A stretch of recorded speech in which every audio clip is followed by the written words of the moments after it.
welcome back to yet another bullshit podcast. This is Jeremy. I'm here with Dalton. Dalton, how's your week been?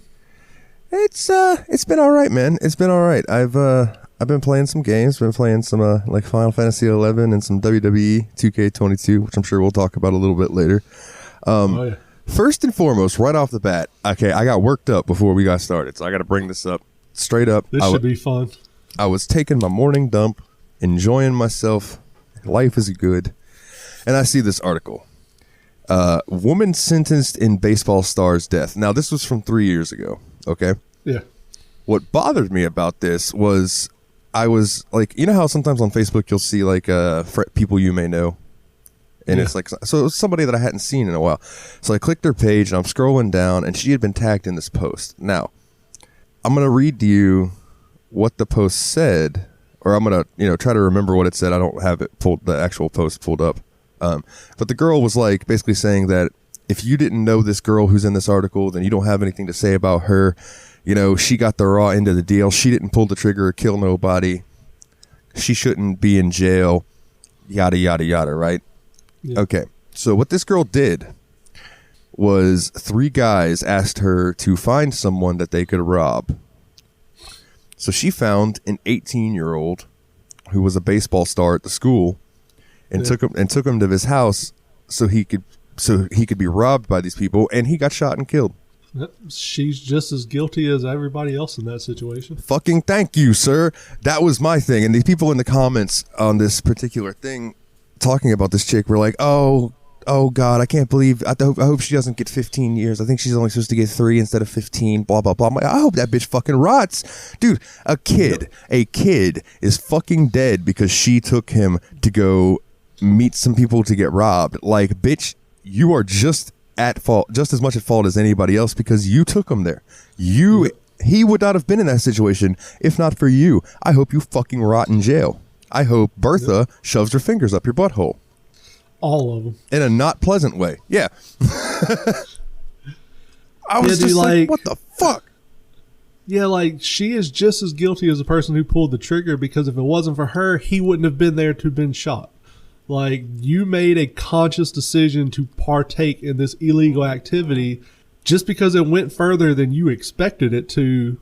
You're still at fault. You made a bad decision and your bad decision got someone killed. Exactly.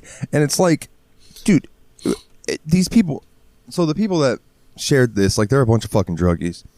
Like, I know them. They're from around town. When I used to work at the gas station, I went to school with some of them. Like, they're a bunch of fucking druggies, dude. And all the druggies hang out with each other around here. So it's like, I can look at somebody's, like, friends list, and it's like, oh, these are also the people that they're friends with. And I can look on there and tell you if they're a fucking pillhead or a meth head. By the people that are in that, these people were fucking pill junkies. And I guarantee that this chick was hanging out with 3 dudes who were probably the dudes she get drugs from, and they were like, bring them around so we can rob them, and we'll give you some coke, bitch, or something like that. And she did it because drugs fucking suck. But that does not make the situation any fucking better. That does not mean that you shouldn't get jail time. Bitch, somebody is dead because of you, and it's going to haunt you the rest of your life, and you should fucking rot in jail for it. That's all I'm going to say. Exactly. Yeah, I don't disagree with you at all there. Dude, I was just, I shared it. I shared the post on Facebook. I'm like, dude, I know this is like 3-4 years old, but the comments I saw defending her, I was like, go fuck yourself. Get fucked. This bitch rots. Yeah, dude, speaking of terrible women, how about this Amber Heard bullshit? Man, so I haven't been following it closely, but I've been seeing, like, I don't want to call them memes, but they're pretty much memes of Johnny Depp just being awesome in the courtroom. Snippets and stuff, yeah. I mean, like, I was talking about it with Jen, and see, now, I don't think it should be as public as it is, but at the same time, hopefully with it being public, it will bring to light that this shit happens to a lot of guys. There are a lot of guys out there that are in relationship with toxic ass women, but when you as a guy try to say something about it, the response you usually get is be a fucking man. It's like there's no sympathy for you as a man when you're being treated like this until, she stabs you or shoots you or some shit. And then it's like, oh, I can't believe it got that bad. It's like, dude, I've been telling you for a year this bitch is crazy, and y'all just laugh about it and say, oh, just man up, kick her ass or something. It's like, dude, I'm not going to beat a woman, but like, you can't just be in that situation and not do anything about it. You got to try to get out of it if you can. Yeah, absolutely, dude. My ex-girlfriend, shit, I haven't even really tried to date anybody for the past like 2 or 3 years because of her, man. Like, this is going to sound strange. She was great for my self-esteem. Oh, yeah. And absolutely wrecked me mentally in every other way. Like just fucking destroyed me to the point that like it was only about 6 to 8 months ago that like I feel all right. You know what I mean? Like when you're laying in bed with a girl and she's drunk, she was an alcoholic, so like she was super fucking drunk, and like she's upset, and I tell her I love her, and she looks at me and tells me like, you don't really love me. You just want to fuck me. Just throw me in the trash. I'm a piece of trash and all this type of stuff. And I'm like, listen, no, like I fucking love you. Like yada, yada, yada. And dude, the fact that she would not accept that I know it's probably more her, like things that are wrong with her than things that are wrong with me. But like, not being able to like show, like have her like prove to her that I loved, like nothing I did prove to her that I loved her would really bug the shit out of me. And then I would like cook her dinner for her and her kids and her granny and all that stuff, and I'd make all this stuff, and she would like never post about it. But some random dude on Facebook bought her like 4 $5 pizzas one day, and she posted all over Facebook about how she was so thankful and he was the best and all this stuff, and I didn't get that shit. I was her fucking boyfriend at home spending all of my money on her. And then I lost all my money. I lost my job over her because she had gotten really sick. I took some time off to take care of her. Lost my job because of it. That's a long story. And then she dumped me because I didn't have a job, even though I lost it because of her. Once she started feeling better and she wasn't sick anymore, even though I had taken care of the kids for like a month and a half while she was bedridden and shit, no, she dropped me because I was lazy. Oh yeah, I was like, wow. So basically, you were the meal ticket, and when that meal ticket ran out, she decided to find somebody else. Exactly. I was a meal ticket with a big dick. Now, I will say that when she left me, like a week later, she ended up with the dude that like I wasn't supposed to worry about. Oh, yeah. Right? So they go on this trip, and she's texting me and telling me that she loves him more than she ever loved me, and how they're going to be super happy, and I just have to deal with it, yada, yada, yada. So come to find out, this weekend that they had, he smoked a bunch of her pot, fucked her a bunch of times, took her home, then wrote her a Dear Jane letter, and called it off. And she was heartbroken. Everybody on Facebook that wasn't me was going, told you so, you should have stayed with Dalton, to the point where she posted where she was like, y'all don't have to keep telling me I told you so. I know I fucked up, okay? So that made me feel a little better, but like, oh yeah, it still took me a long time to get over that whole situation. Oh yeah, dude. So, I think the most fucked up thing I've heard in this Amber Heard Johnny Depp case is the fact that she shit in his bed. That's bad enough. But she shit in his bed, then she went and bragged about it to her friends, and her friends thought it was funny and a cool thing to do. Like, dude, what kind of toxic ass people are you surrounding yourself with? Like, dude, if you came to me and was like, oh, I wouldn't shit in my girlfriend's bed, I'd be like, oh, dude, that's kind of fucked up. You probably shouldn't have done that. Who shits in someone's bed? Exactly. Like, that's just not something that comes to my mind whenever I'm like mad at somebody. Like, I'm gonna go shit in their bed. That's somebody who's crazy. Shit in their bed. Exactly. Although there was a funny ass meme that came out of that. It was the that bathroom door scene from The Shining. It's like the girl is Johnny Depp, all trembling, terrified in the corner. Like, you see Amber Heard's face pop through the door, and then you just see a fucking big turd coming through the door. Jesus Christ. But like, yeah, dude, I can't imagine being like, oh, I hate you so much, I'm gonna come shit in your bed. Like, no, that's just fucking gross. That's awful. I just hope that this works out for Johnny Depp, because like, oh yeah, from all intents and purposes that I've seen, like, the dude was definitely in a situation that wasn't good, and she was fucking nuts. Yep. That's the gist that I've gotten, to the point that I think like even Jason Momoa doesn't want to work with her on Aquaman anymore and shit. Like, and that's something that me and a buddy talked about with Ezra Miller getting arrested for assault again. they dropped the Flash movie and dropped him as the Flash, but Amber Heard is still on to do Aquaman 2, which I think is bullshit. Because, like, why is he, like, he's obviously troubled and troublesome. I can understand them dropping him, but why are they keeping her with all of this crazy shit coming to light? My understanding is a lot of people who have worked with her don't want to work with her again because she's extremely difficult to work with. And so why is she not getting the same treatment that Ezra Miller got? Who knows, man?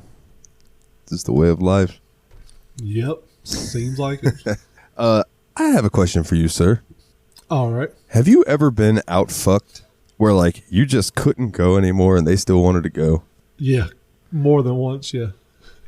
I have a story for you, my good sir. Now, all right. In case my parents' friends ever listen to this, because I do know that y'all listen to the Steam Machine podcast, so if you ever listen to this story, keep this one to yourselves. Thank you very much. So, there's this lady who doesn't live here anymore, but she used to live up the street, was my neighbor. And she would always tell me, and this lady was like in her 50s, you know, like it was cougar status. Oh, yeah. And she always would tell me that she loved the smell of pot, but she didn't smoke. So she would ask me to come up there and smoke some joints and sit there and talk with her. Oh, yeah. So I went up there one time and I'm sitting there and I'm talking with her and everything. And she walks inside and she comes back out with no shirt on. And we're on her front porch. Like, you can see this shit from the road if you look hard enough. In fact, side story, I was telling my buddy Danny this exact story I'm telling you guys right now. One time where we were leaving my house, and I said, yeah, dude, sometimes you look on her porch and she'll just be out there with her titties out. And as we drove by, me and Danny looked over there and she was on the porch with her titties out. And I said, see? And Danny went, motherfucker. Because she had big old titties. Anyway, so we're sitting there and I'm just playing it cool, you know, smoking my joint, having a drink. And she sits next to me and starts rubbing on my leg and stuff, you know what I'm saying? And I'm like, all right. So one thing leads to another, and we end up fucking around. So we go in her bedroom, and I fuck her, and I bust a nut, and I'm laying there, and I'm exhausted. And she's like ready for round two. She's kissing on me, trying to get me hard again, and then she hops on, and we go for round two. I bust a nut. She gets off. I'm exhausted. I'm laying in bed. Okay, now it is like 2:30 in the morning. I have to be up for work at 5 o'clock. Because I was doing property preservation at the time. So she leaves and goes, I don't know. I assume that she went into the bathroom or something. And I'm laying in bed. And I'm laying there for like 10 minutes. Yeah. And she doesn't come back. So I'm like, oh, I might be able to sneak out now and actually go get a nap before work. Because at this point, I'm over sex. And I'm like, dude, I have to go to work in the morning. I'm going to be so tired. Because it was physical labor at the time, property preservation stuff. And so I get up and I quietly get my clothes on, you know, and I put my shoes and socks on and everything. And I walk out the front door and she's sitting on her front porch, butt ass naked, smoking a cigarette. Like, where are you going? Oh, fuck. I'm just coming out here. And she ends up finishing her cigarette, takes me back inside, makes me fuck her one more time, then lets me go home. I go home. I lay down. I close my eyes. My phone rings. Hey, man, I'll be there soon. Fuck! Yep. All right. I got no sleep that night. And, yeah, dude, I was absolutely exhausted. She wanted to keep going. And I'm like, no. Lady, I am 300 pounds. I am going to have a heart attack. I need to catch my breath. Please let me catch my breath. Dude, I think I almost had something similar happen to me when I was in like middle school or like 9th grade. So my best friend at the time, his name was Brad. We would hang out and we had like a yard sale at his house one day, right? Set a couple tables up in the front yard, put a bunch of shit out. This fucking lady that lived like across the street, down the street a little while, she walks up and she's like talking to us about this stuff. She's like, oh, you guys like video games? And we were like, yeah. She's like, oh, I've got a bunch of video games and like arcades and a pool table and stuff in my basement if y'all want to come over and hang out. And we were like looking at each other. Like, she was not the neighbor that you would want to have sex with, even when you're like a horny, like 14, 15-year-old. We look at each other and we're like, well, I don't think we can. You know, his mom doesn't want us to leave. And then we went inside. We were like, told his mom, I was like, I think we almost got abducted. She was like, what do you mean? And it was like that lady from down the street. She came and like told us she had a bunch of arcade machines in her basement and asked if we wanted to come over. And that I think his mom went and like talked shit to her, but I'm not sure. I can't remember. But yeah, like that shit was really, really weird. Yeah, I was a little older than that at the time, you know, like obviously. So yeah, I can imagine being that young and being like, that's kind of strange. Yeah, it's like if she'd been hot, I'd probably been like, hell yeah, I want to come play some arcades. But yeah, no, she was like obviously the crazy lady down the street. And it was like, yeah, no, dude, I don't want to do that. Depending on the age I would have been, there would have been a good chance if I'd have been like 19, I'd have told that lady like, hell yeah, suck me up. Oh, no, if I'd have been like 17 to 19, yeah, probably so. It's like, yeah, why not? This will be a story I can tell later. Speaking of trying to pick up kids, I heard one of the worst pickup lines I think I've ever heard in my life the other day. Like, it's the creepiest pickup line I've ever heard. Dude legit said, hey, is your belly a white van? Because I want to stuff some kids in it. Jesus. I was like, that is the most absurd, fucked up thing I might have ever heard in my life. Oh my God, dude. I'm like, now I have to try that at some point and see what happens. Oh my fuck. Like, that is a pickup line when you're like, there's no way this shit's going to work. You're like, I'm just going to try it. I'm just going to pull this fucking peach out and see what happens. You want to know a pickup line that worked for me one time at a party and I could not believe it did? This girl looks at me and I was smoking a cigarette and she looks at me and she goes, can I hit that? And I just, without missing a beat, I looked her up and down and went, I don't know, can I hit that? And she was like, oh, you're funny. And then we sat there and shared that cigarette and sure as shit, I went in the bedroom and fucked her. Nice. I was like, I can't believe that worked. What the fuck? Also, there was this time, there was always this joke, and I do not condone this. Let me go ahead and say to everyone, I do not condone this. Yeah. But it did work. Pod does not condone what's about to be said. But it did work. So my buddy Cody used to have this joke where he was like, man, when in doubt, just pull your dick out. That was his thing. He was like, when in doubt, just pull your dick out, see what happens. And it made me think of The Naked Man from, I think it was How I Met Your Mother, where it's like the girl leaves the room and comes back and the dude's just standing there naked. You know, it was kind of like, that's what I thought. This was years before that. So obviously it was a thing. But I had this girl at my house, and we were hanging out and smoking pot and everything, and she goes, let's watch some porn. And I was like, sure, why not? Yeah, let's do this. I pulled it up, I let her pick what she wanted to watch and everything, and then she was like, will you rub my back for me? So I start rubbing her back and all of that, you know, and one thing leads to another, her panties come down, and I start playing with her, yada, yada, yada. Not to get into too much detail on here. And I was like, you want to fuck? And she was like, no, I don't think so. I was like, all right. So I'm sitting there and I am like rocks. I'm breaking through my pants at this point. So I just unzipped my pants to relieve the pressure. Like, didn't even like mean anything by it, right? And so my wiener is now out and it touches her leg. And she reaches back and she grabs my dick and she goes, oh, yeah, you can fuck me. And I didn't know how to react to that. I was like, what did you have to make sure it was all right first? What the fuck is I was like, okay. And then we did it. But it was just a very strange situation to me where it was like, I really just pulled it out because it hurt to have it in my pants at the moment. Oh, yeah, dude, that's the worst. I was even trying to keep it away from her. You know what I mean? Because I was like, I didn't want to be weird about it. Even though, like, in that situation, I don't know. The whole situation was weird. But it was a fun night. It was a fun night. Dude, yes, the pressure on the pants, you get like that zipper digging into your fucking tip of your dick. Oh, it's the worst. Yeah. Oh, it's the worst, bro. I have a slightly more family-friendly version of a similar. So years and years and years ago, went out on a date with a girl. I'm the type of guy, I don't like going just to dinner as a date because it sounds selfish, but there's so many women out there that will just say yes to a dinner date just for a free meal. They'll eat and then they'll leave and you'll never hear from them again. Quick thing on that. I had a buddy of mine who asked my friend's sister out on a date, and I messaged her because I knew her, and I said, listen, Lenny's going to really like you if you don't really think that this is going to go somewhere and you're just going to get a meal, I want you to decline that fucking date. And you know what she did? She declined the date. So, yep. Yeah, but continue. So yeah, like we went to play putt-putt because I'm like, that's a good like way to have some fun, talk. You know, it's slow pace. Oh yeah, putt-putt's so great, she's sitting there trying to like figure out, because I don't think she'd ever done it before. So like trying to figure it out. I was like, hold on, let me show you how to do it. So I was like, put your hands behind your back. So she like puts her hands behind her back, palms out, and like I go behind her to like reach around her to show her how to do it.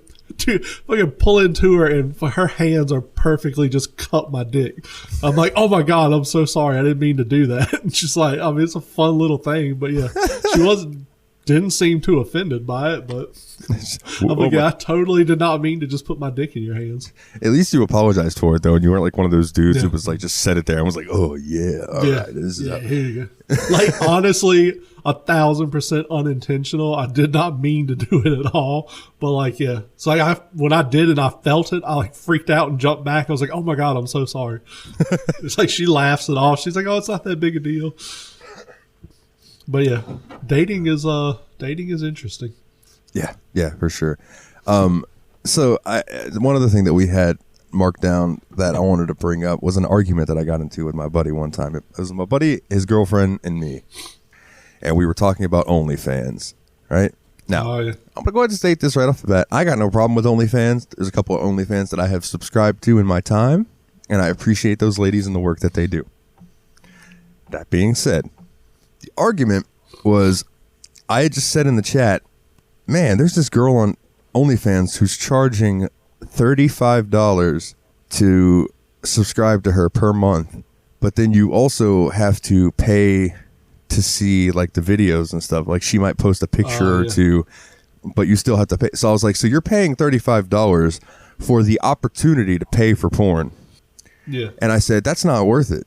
And holy fuck, you'd have thought I just said that their children were the stupidest creatures on the planet or something. And they're not. I love their kids to death. That's just an example. But like, they were like, well, who the fuck are you to say that it's not worth it? And I was like, the consumer. I was like, because it's just not worth it to me.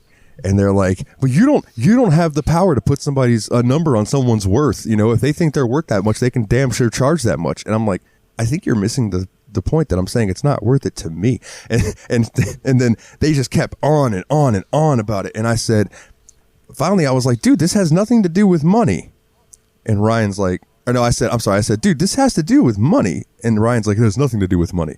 And I said, no, Ryan, it has everything to do with money. I said, you're misreading this completely. I don't care what she charges. It's not worth it to me to pay that much money. I was like, I don't care what she thinks she's worth. If she thinks she's worth $100 a month, that's fine. I'm not going to fucking pay it personally. That's all I was getting at. And then it just, that ended the conversation. Neither of them apologized, but like they didn't give me any more shit anymore because they finally saw that like they were kind of being dicks because like I was just being like, this is what I mean. And I've thought about that ever since, and I'm like, dude, I don't even know how that could have gone a different way. You know what I'm saying? Like that whole argument, because it was like, I was literally just saying like, I wouldn't pay that. I'm sure that obviously there are people who do. Girls have lucrative careers on that site. And like I said, the most expensive one that I've ever subscribed to was $15 a month. But they posted all the stuff you wanted to see for $15 a month. You know what I mean?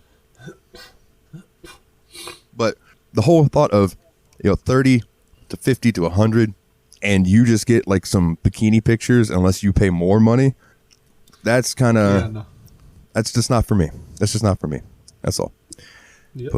But it caused this huge fucking like 20-minute argument, bro. And I was just like, why are we arguing? The whole time I'm just like, I don't understand why this is a fucking thing. Like, why is this a problem? But that's the what's the word I'm looking for? The failure of communicating through text is like context and stuff is lost very much over text. Oh yeah. And that's my thing is like OnlyFans, I've never subscribed to one because I don't personally know anyone who has an OnlyFans. I would support people I knew doing it if I felt it was something worth the money. Like you said, if they're like, oh, it's $100 a month, I'm gonna be like, probably not. But for instance, go ahead. And like for people I don't know, there's so much free porn out there to be paying a monthly service for someone you don't know. Yeah. I don't know, it sounds weird because I'm not saying I want to watch my friends get naked and have sex and stuff, but you know, I've had some friends in the past that had adult Patreons and subscribed to those just as a means of supporting a friend. But dude, like if you're charging this much money for me to see you like in a bra and panties, no thanks. It's like I feel like that's kind of defeating the purpose of having that, but hey, to each their own. I'm not going to tell you can't do that because, hey, do what you feel comfortable with. There's people out there that are willing to pay for all kinds of different stuff. So, yeah. And there's a girl I follow on OnlyFans too, who her page is free and she does cosplay stuff, but the more risque cosplay stuff you have to pay to see. And I'm like, that's cool with me. Yeah. You know what I mean? Like, because I still get to see because I particularly like cosplay. Nude cosplay is like cool and everything, but like I just like costumes and stuff. Not that I'm, and it's like, it's not an OnlyFans that I jerk off to, you know what I mean? It's just like, she's a cool artist, you know? But that being said, I will be that guy. And I will say that I 100% would rather jerk off to somebody I know, than porn. It's more, personal, I guess. Like more to intimate. Me, like, my girl in Ohio, she knows who she is. Like she'll send me pictures and stuff and and videos, and it's so much better than porn. Oh my God, it's so much better. So there are a couple girls that I know that I went to school with who I saw had OnlyFans, and I was like, always been curious. Here's $10. Let me see what's up. You know what I'm saying? And I will subscribe to her OnlyFans every now and then just to like support her because I went to school with her and because like girls smoking hot. You know what I'm saying? Like, so, but it's rare that I do that though. It's very rare. And my stance on like sex workers has always been there's no reason for it to be illegal.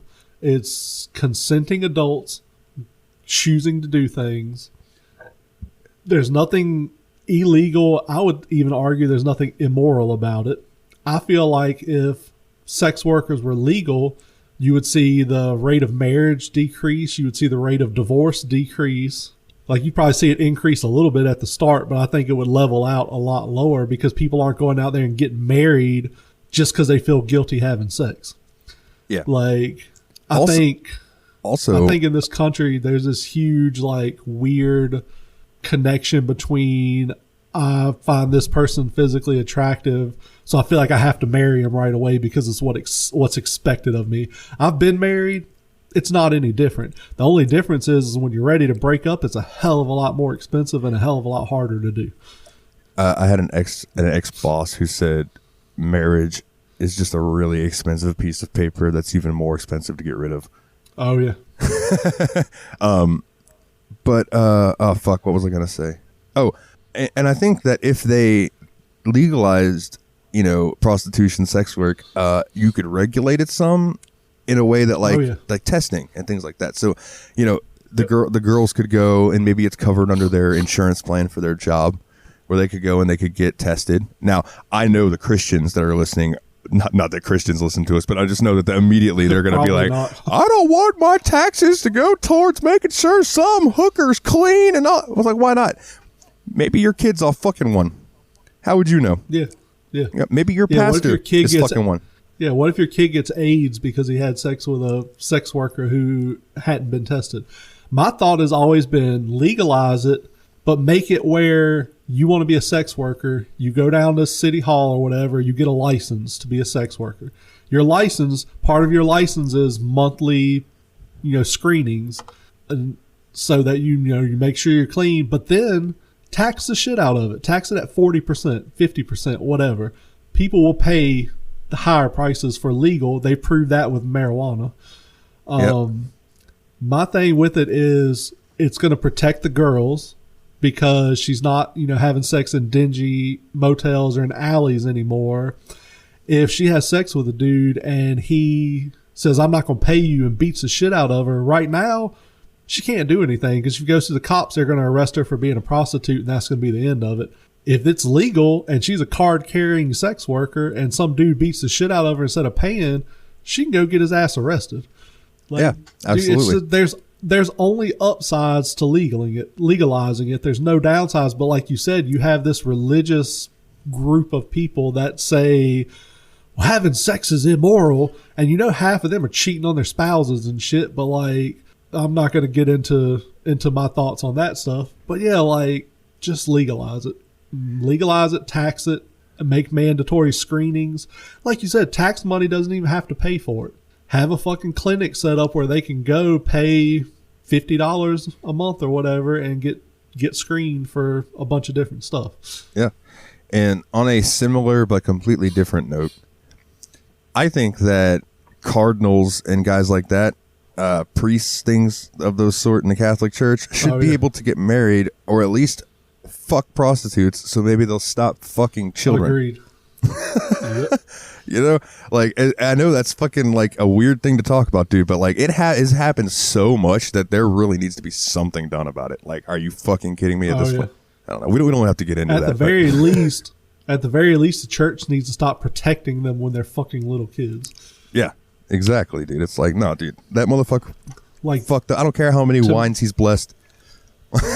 You know, like, I don't care how many body of Christ he's served. He was serving something, and he should be served some jail time. Dude, I read an article about the Catholic Church where some priest, they like excommunicated him or whatever, and said like he'd done like thousands of baptisms, said none of them were valid anymore because he said something about like in the wording, I forget the specific wording, instead of saying like I think it was I bless you in the name of the blah blah blah, he said we bless you. And they go, oh, since he said we, none of these baptisms are valid. And I was like, y'all suck a fucking dick. Like, you're telling little Timmy his grandma went to hell because when the priest baptized her, he said we instead of I. Like, that's fucking retarded. Yeah, that's the dumbest thing I've ever heard. Like, that shit unreasonably pissed me off. Like, I shouldn't have cared as much as I did. But I was like, dude, you're brainwashing people with this shit to where these motherfuckers are going home and crying because they think their grandparents are in hell because some priest said we instead of I. And it's like, guess what? They're probably in hell anyways. Not only that, you're not casting a magical incantation where you have to know the words specifically. You're just reciting a prayer of sorts.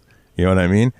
Pretty much, yeah. And I mean, you can, in my opinion, a priest could just take you and dunk you under the water, and it is like, you don't need the whole thing. Like, he could just be thinking it and you could be thinking it and you both know what you're doing, and he dunks you under the water, baptism over, you're baptized. Like, you don't need the pomp, circumstance, the showing, you don't need all that shit, dude. That's like church. If you believe it, you can believe without going to church. You can be at home and you can worship wherever you're at. Churches were built to scam people out of money. That's basically what it seems like. If God is real, God does not need 10% of your income. God created all this shit according to the Bible and whatever other books you read. Why does he need $10,000 a year out of your pocket? I mean, in theory, God could snap his fingers and have all the money in the world. Exactly. And it's a whole thing. Like, ICP, I know people hate on ICP, but they have a song called Hallelujah, which is all about making fun of TV evangelists. I listened to that the other day. Yeah, that shit's one of the lines is, how much money do you make and how much will you let me take? You know, it's like, I will give you tranquility, just send your welfare checks to me. Like, that's the whole thing, is like those guys on TV that I don't, you know, I know some pastors, because in the town I live in, there's like 100 churches and there's 2 red lights. That tells you how what this town is. There are some really, really, really nice people that go to church around here. But then you've got the other kind of people that are like the Joel Osteens and the dude who looks like Leatherface. Dude, I have to say, if religion is real, Joel Osteen is the motherfucking devil. Like, my mom loves him, and I love my mom to death, but I tell her, that man is the motherfucking devil. If the devil is real, it's Joel fucking Osteen. That motherfucker has a house that's worth like $14 million. But when Houston flooded, he locked the doors of his fucking church and wouldn't let people take harbor there. That literally tells you in the Bible not to do that. Yeah. And like this motherfucker, all he cares about is making fucking money. I remember seeing a thing the other day about there's apparently a TikTok or a Twitter feed or something of a guy who shows like TV televangelists and post how much their shoes cost. And there was some dude that was on there that was wearing like a $10,000 pair of sneakers. And it's like, dude, this preacher's wearing $10,000 sneakers and telling you need to give him 10% of your income that he's not paying taxes on. Yeah, that's the big thing, is that churches That's the biggest don't pay part, taxes. Yeah. And so all of that fucking money goes right into their pocket. They might put some to the church, but their pocket. They're like wrestling promoters back in the day, where it's like, yep. Here's the actual house. Here's what we're going to tell people was the house, and here's what the IRS is going to think the house was.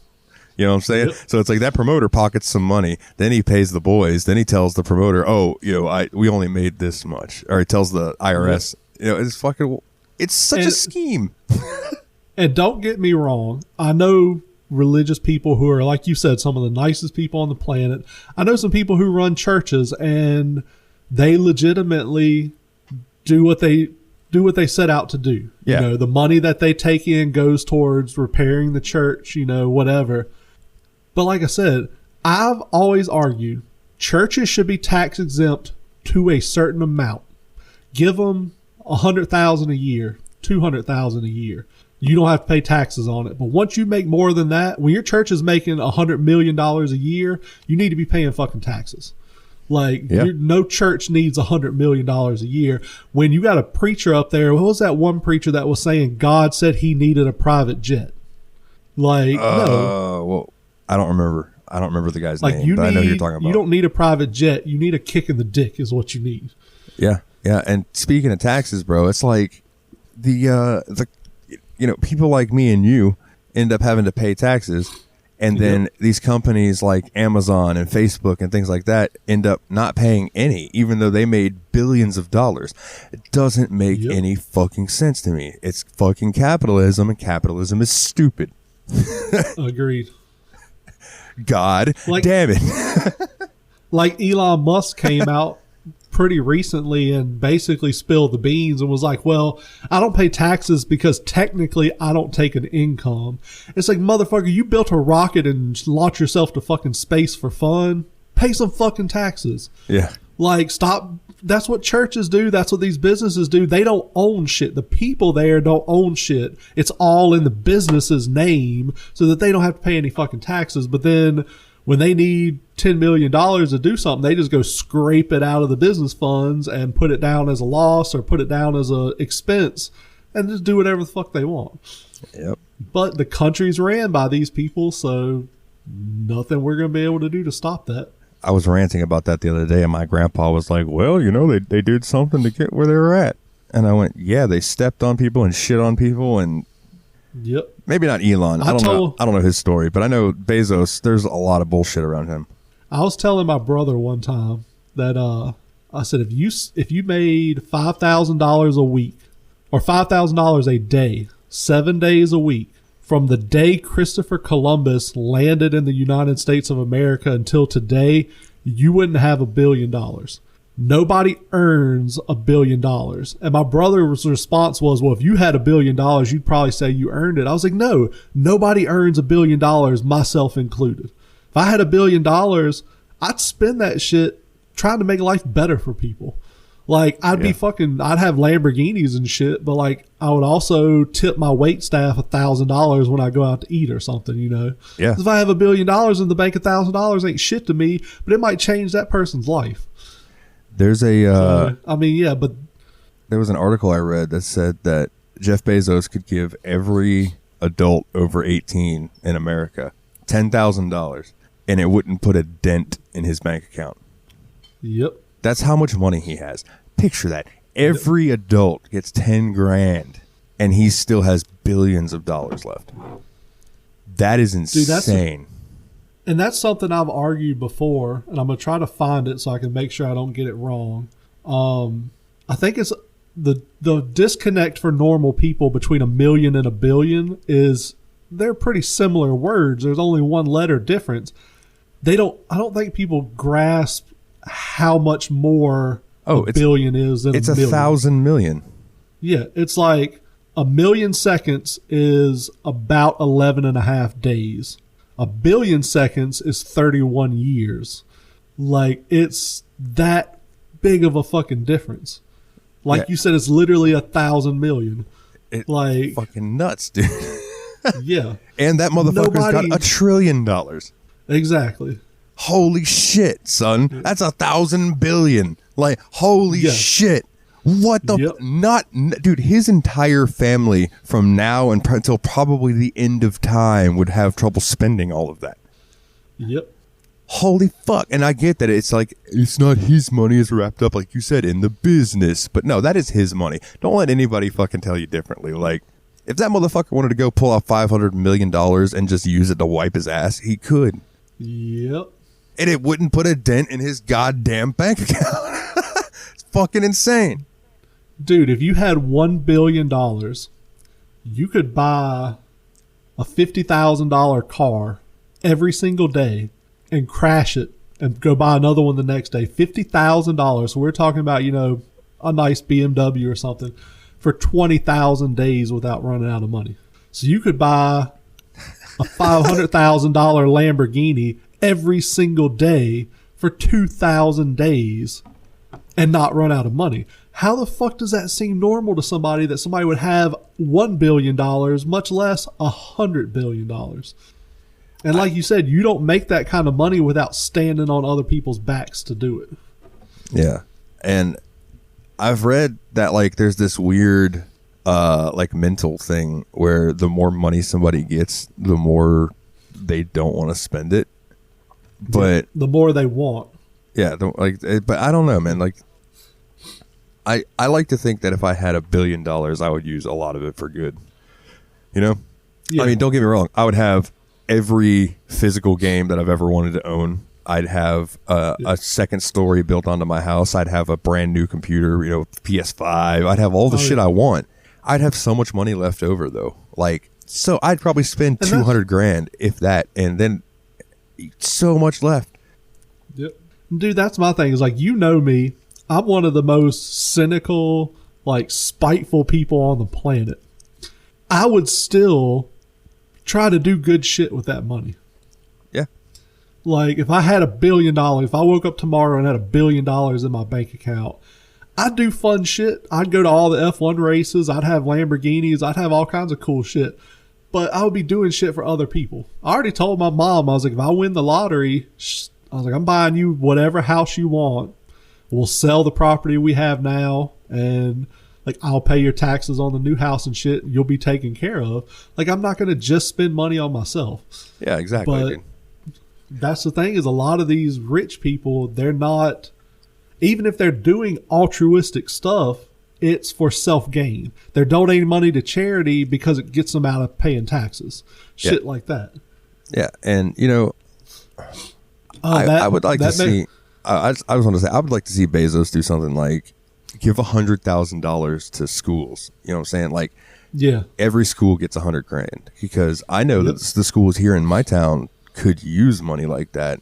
I mean, the high school is 75% portables, and like, I'm sure that those probably need some work since 10 years ago when I was there. You know what I mean? Or more than 10 years ago now. Shit, I'm 30. I'm getting up there. It's more like, 12, 13 years ago that I was there. But you know what I'm saying, though? Like, there's just so many things that amount of money could do for good that it just doesn't happen. And I don't know. There might be some logistics that we don't know, but I just can't see it being anything other than just greed, I guess. I don't know. And dude, that brings me to something else I really want to point out. You notice how every store you go into now, when you swipe your card, before you swipe, they say, oh, do you want to donate money to the Children's Miracle Network or, the Pet Foundation or whatever store you're in? Yeah. I'm going to say to anybody listening to this, do not donate money at stores. If you want to donate money to that charity, donate it to that charity directly. I'm going to explain what happens when you donate that money. So say you work at Walmart. Walmart says Children's Miracle Network right now. They say, you want to donate $1 to Children's Miracle Network? What Walmart did in January is they donated the maximum amount they can write off their corporate taxes to Children's Miracle Network. So what they're doing now is they are asking you to pay them back for that donation they made. Now, say they donated $1 million and 2 million people donate $1 through their register to Children's Miracle Network. You just made Walmart $1 million tax-free over the donation they supposedly made that they're getting written off their taxes. So they didn't donate shit. All they got was a free $1 million tax write-off. So please, if you want to donate money to that charity, donate it to that charity directly. Stop this sort of corporate welfare of sorts where we're paying for them to have a free tax break. I always just tell them to round up the change. See, I don't even do that. I tell them no, and I've gotten some shitty looks from it before, but like I'll say, I'm not paying your company to donate to charity. Like, if your company wants to donate to charity, that's great, but I'm not donating. And I was talking to a customer who was a manager at a movie theater, and his corporate chain actually got on him because he wasn't getting enough charity donations at the registers. And he was like, what does it matter? And they told him that. They were like, we already put this money out. We're trying to get it back. And he was like, don't you think that's a little fucked up? How is that legal? And it is, because, you know, that's how corporate runs the world. You gotta fucking love it, dude. Oh, yeah. So, yeah, please, if you want to donate money to charities, donate it to the charities directly. Like, me and my son will go buy groceries and take them to the local food pantry, because they're going to hand that food out to people that need it. Yeah, absolutely. Versus, you know, donating money at Walmart that's literally going in some executive's pocket. Yeah, there's actually a place around here called Lake Area Ministries that does that, where they have food drives where people can come. My uncle actually goes and gets food from them because he's on Social Security, so he doesn't have a ton of money. So, like, I appreciate programs like that a lot. And I usually reach out to them if we're going to do a donation, say, hey, what do you need the most of right now? Because they'll say, you know, they always take pasta and sauce. They always take peanut butter and jelly. Surprisingly, what a lot of people don't realize is feminine hygiene products are one of the most necessary things at pantries like that, because there's a lot of homeless women out here that just don't have that stuff, and they're just having to just deal with their periods because they can't afford to buy that stuff. That shit is expensive. That's something else I've always stood behind, is feminine hygiene products should be supplemented by the government. Women should not have to go broke because they have periods. Yeah. Like, I think, and I'm a guy, I get that may be, you know, more favorable to women. I don't give a shit. I'd rather pay taxes for women to get this shit for free. Yeah, 100%. Like, if you want fancier shit, go buy it at the store. But I think there should be some level of basic feminine hygiene that women should be allowed to have for free. Yeah, I 100% agree, dude. I 100% agree. And that's also like why I appreciate, like, when they do vaccines and stuff, like, those are free usually. Oh yeah. So it's they're because it's just like, you know, not to get into the whole COVID thing, but it's like, you can't say that you can't afford to go get that because it's free. You know what I'm saying? And it's like, so that comes down to a decision on you. And I feel like other things should be like that as well. Like you said, feminine hygiene products, dude. It's like, you should be able to just hygiene products, insulin, chemotherapy, anything that you have to have insulin, for health reasons that you have no choice of, you should not have to pay for.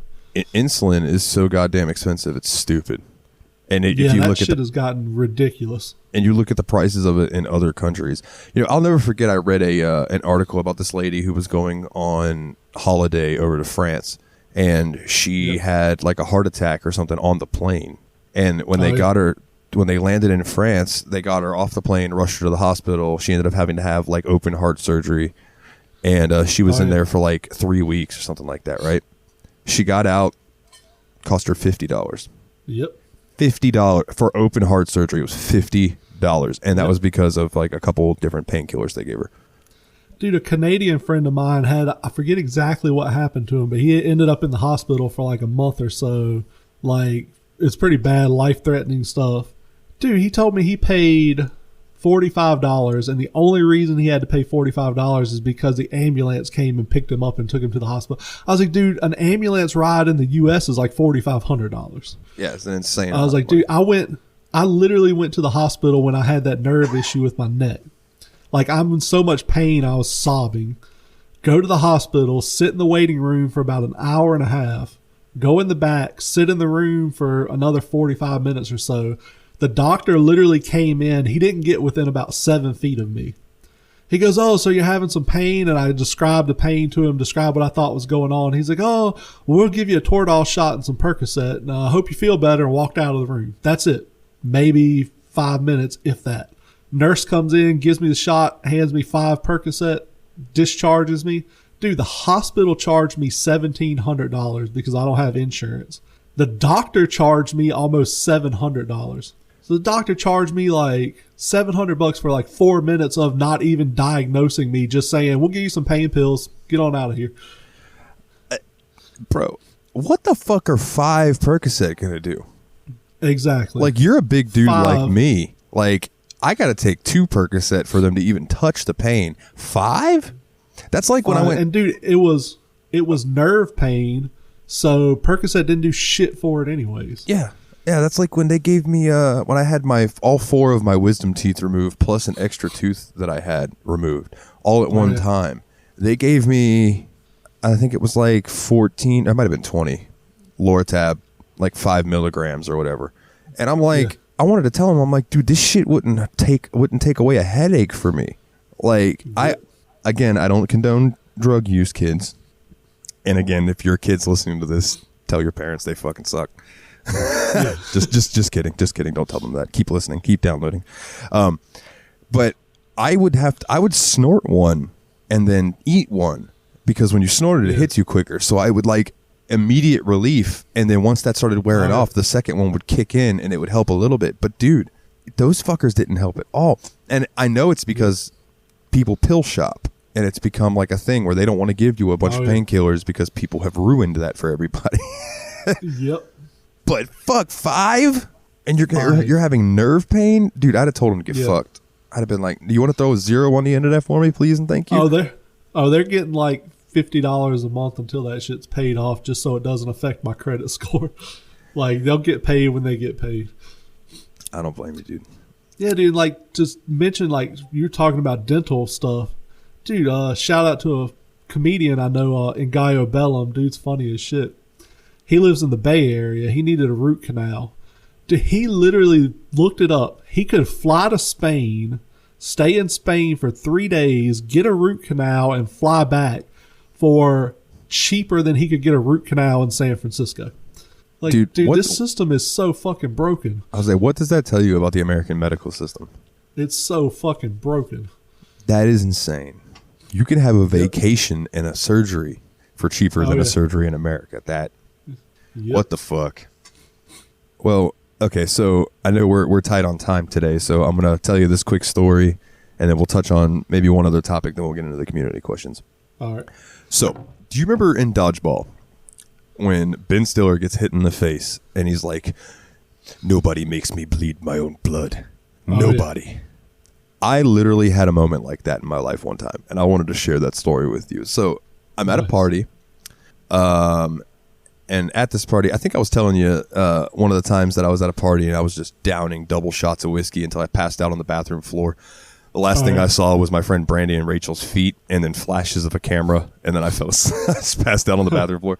They were peeing around me. Like, everybody go in there and like sit on the toilet and pee. I'm just sleeping on the floor. It was whatever. But I guess it was nice. I was fucking gone, so I drank way too much, way too quick. Anyway, I don't remember if it was this party or another party, but there was a moment where I'm inside and I'm standing there with Jeremy and we're smoking probably a blunt and doing some shots, and Rachel and Brandy come in and they go, what was the other? Kyle and Thomas are out in the front yard fighting.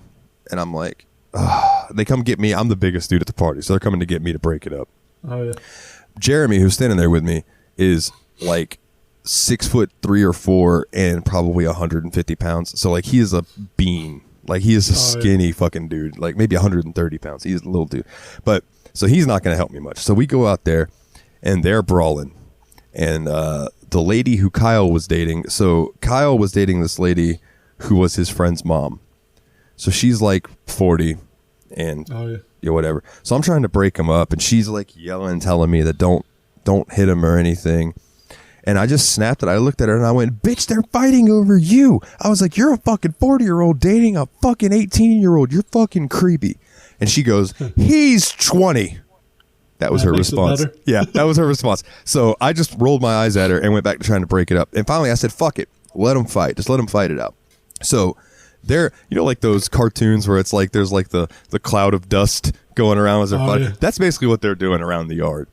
So I turn around, I start going to walk inside, and I hear a boom, crack. Turned around to see what it was. They were up against my Explorer. They had just knocked my side mirror off during their fight. I had been drinking, Jeremy.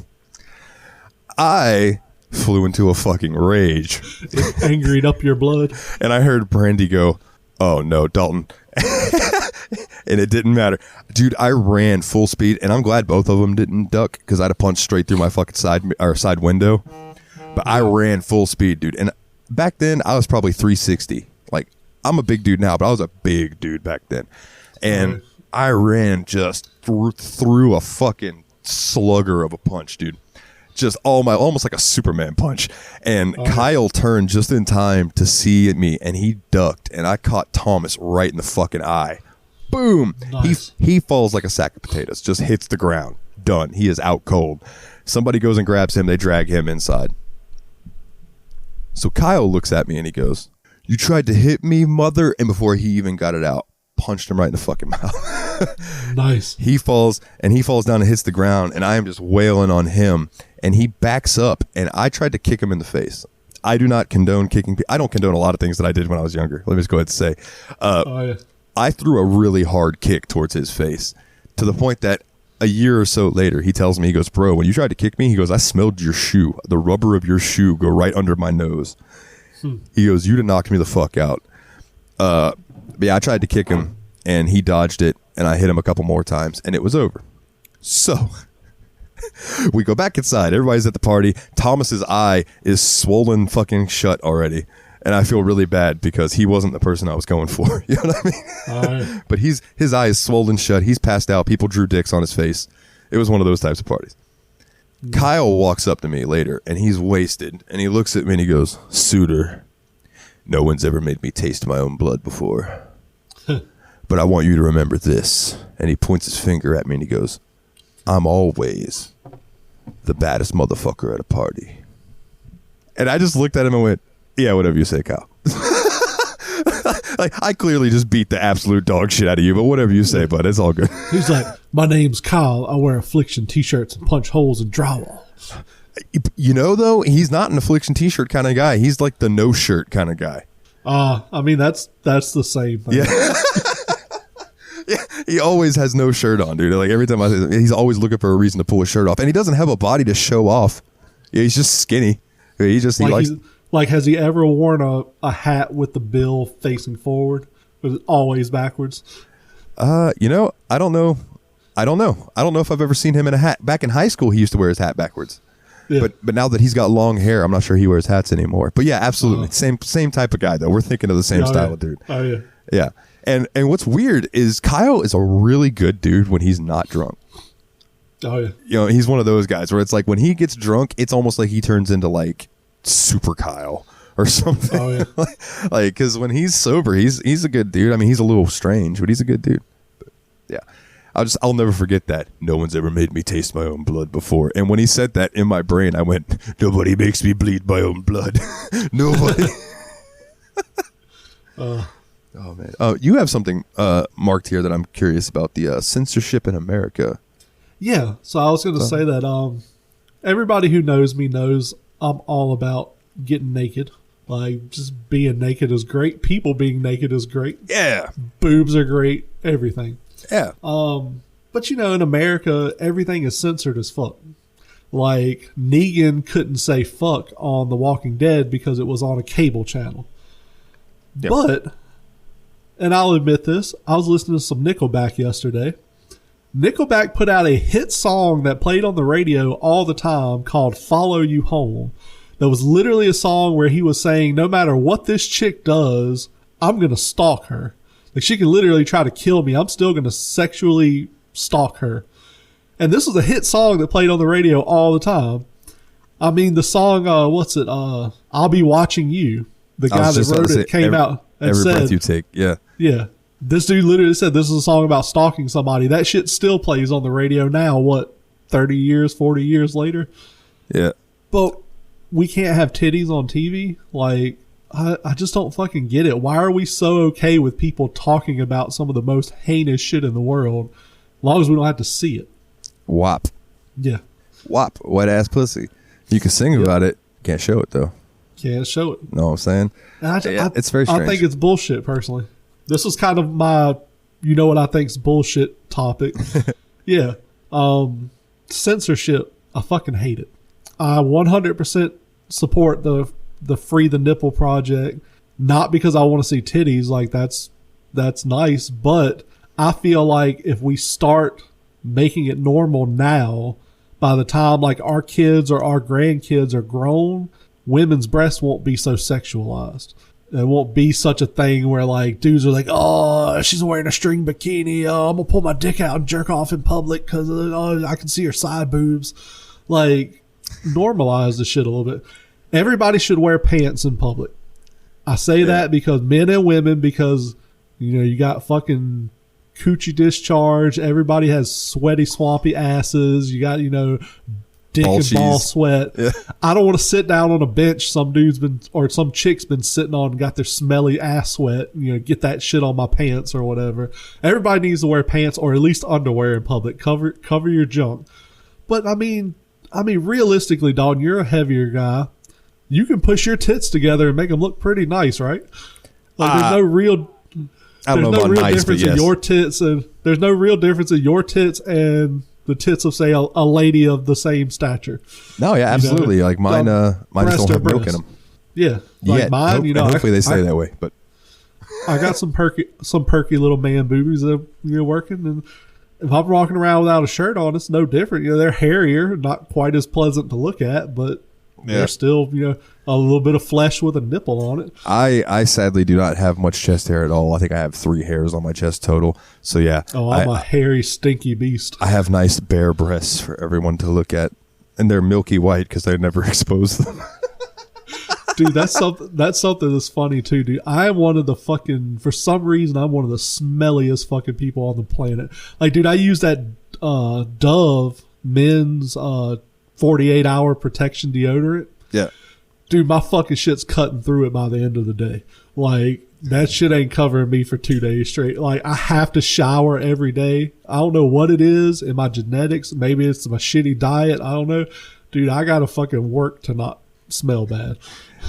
My buddy Dustin, he didn't smell bad, but he sweats more than anyone I've ever known in my entire life. And I think he said it's because he's got one kidney, so like his body is getting out excess, you know, water and stuff through sweat. But like, dude, I'll be sweating and be like, man, it's fucking hot, and I'll look over at Dustin and that motherfucker is dripping, like somebody just poured water on him, and I'm like, damn, son, you all right? He's like, yeah, I'm fine.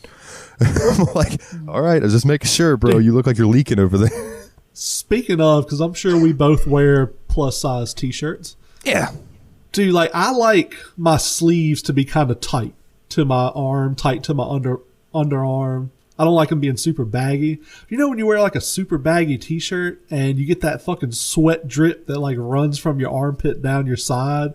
It's just, dude, to me, that's like some of the most disgusting, disturbing shit. You just feel that big old fat drop of sweat just run down your side, and it's like, God damn, t-shirt, that's why I wear you. You're supposed to be handling this shit for me. I will immediately just push my arm to my side and let my shirt soak it up. Just rub that shit in. I like a little room in my sleeves only because, like, even though I work out and I have some muscles, my fat on my arms has overtaken the muscles. And if I wear really tight sleeves, it will just squeeze a muffin top on my arm. Nice. So until I can get that back under check, now I'll be wearing some loose sleeves. But I totally understand what you're saying, though. I like my sleeves high and tight. Like, I don't want them hanging to my elbow. I want them kind of short. But that's the bad side of wearing, like, I wear 2X shirts because I'm 6'4". Even when I was down to like 210, 211 pounds, I could wear an extra large. It fit me width-wise, but it would when I bought it, it would be right at like where my belt is. So then once I wash it, it's fucking short as hell. So like if I could get extended length extra large shirts, I'd be fine. But that shit is hard to come by. Yeah, XL, XT. Yeah, would you look for the extra yeah. tall, dude? Yeah. I cannot tell you how many shirts that I own that I love them, but if I raise my arms, I'm showing everybody my belly button, and I'm like, God damn it. Yep. And it sucks because you'll get a shirt you love and it fits perfect that first time you wear it. And then you wash it. And the next time you put it on, it's tighter, it's shorter. It's like, dude, like I hate fucking washing my shirts because I know they're not going to fit well. Yeah, I know how that goes. But if you don't wash it, then eventually like your neck, the neck hole gets all stretched out, and you have like like a little sweat if it's stain. A lighter, I'll say if it's a lighter color shirt, it starts getting all dingy looking and yellow. Yeah. Yeah, dude, I could not wear white shirts as like a teenager. I guess puberty mixed with whatever weird shit's going on with my body. If I wore a white shirt, that motherfucker was turning yellow within like 3 or 4 times of wearing it. I don't know what it was, but that motherfucker would not stay white. I don't know. I have a brown shirt that I've had since I was in high school. I might have actually finally gotten rid of it. But like under the armpit area of the shirt was like stiff. It's and I don't know what. It was like deodorant caked on it over years. Yep. But because it was like, what the fuck? I can tell you because when I worked in the plant, chafing is bad when it's fucking like 120 degrees. You chafe like a bitch. And I got nice thick meaty thighs. I know all about that, son. So Gold Bond, that shit's a joke when it's that hot. That shit doesn't last. So I would take actual gel deodorant and rub it on my thighs because it stays there throughout like an 8-hour workday. But like I had to quote work underwear because that motherfucker's shit would get crusty as hell in the crotch where all that deodorant was just soaking into the fabric. Yeah. And like you said, it just gets stiff as a fucking board. It's like, yeah, I'd have work underwear and like nice going out underwear. And the amazing thing was like you could wash that motherfucker and it did not matter. It ain't coming out. Nope. That'll be the cleanest shirt in the world, and you look at the armpits and they look awful, and you're like, God damn, I just washed you, and it's really, you smell it, bounty clean. You know what I'm saying? But no, just dude, crusty pits. And yeah, it's the deodorant. Okay, well, real quick, I want to loop back to censorship before we do our music recommendation and then move on to community questions. All right. I also think that like, and I know we've talked about this before, but I'm going to reiterate. People shouldn't take comedy so seriously. Oh, 100%. Like we have a friend who is very against some of the jokes that me and you make, and sometimes I just want to be like, listen, just chill, it's all good. I'm not actually gonna go fuck a corpse. I'm just making a joke about fucking a corpse. You know what I'm saying? Like, yeah. I'm not actually gonna go crack a cold one open. It's all good. Just like roll with it. I joke about fucking a corpse because I'm dead inside.